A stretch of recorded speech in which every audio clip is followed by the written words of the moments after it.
Hear, hear. Many thanks, Mr Deputy Speaker. I'm delighted to be able to speak in this debate today as our party spokesperson on climate justice. Hear, hear.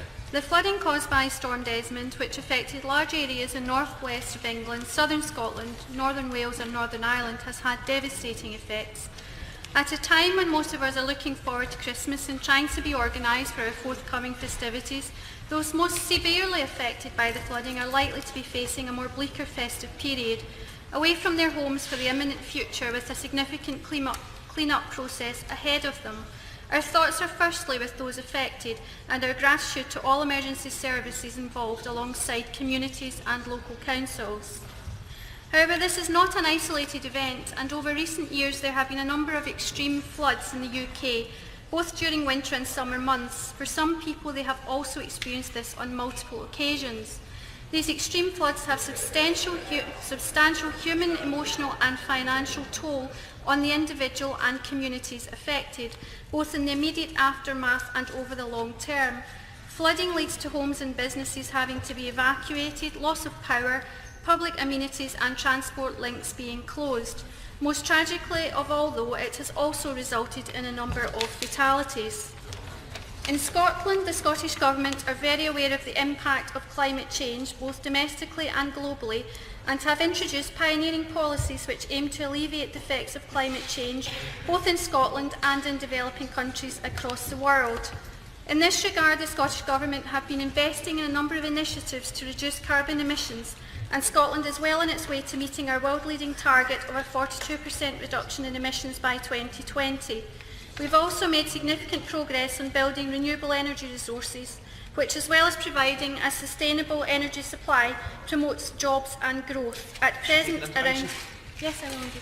Thank my honourable friend for taking an intervention. Will she recognise the contribution the Scottish Government's made of its £12 million announcement of the Climate Justice Fund to be extended over the next 4 years? And does she agree with our honourable friend from Aberdeen South about the importance of climate justice funding, including the £100 billion a year, being additional to existing aid flows? I thank the honourable gentleman for his intervention, which is timely, and I was just moving on to those very points. The Scottish Government are also aware of the importance of supporting developing countries around the world and has been encouraging investment in its Climate Justice Fund. Over the last 5 years, the Climate Justice Fund has already invested £6 million for 11 projects in 4 sub-Saharan African countries.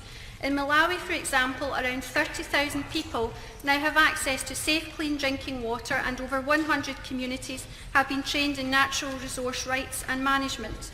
The Scottish Government has also announced it will double its Climate Justice Fund by pledging a further £12 million for developing countries to help lessen the impacts of climate change.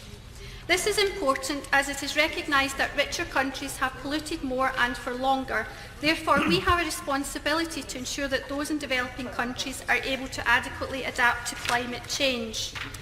I applaud the hard work that went into reaching the agreement at COP21 in Paris by UK ministers, Scottish Government ministers and governments across the world.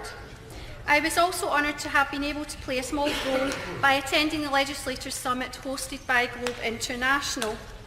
I also recently had the pleasure of visiting the London Natural History Museum during recess and thinking about climate change across the world as it hit the dinosaurs of the past and led to their extinction.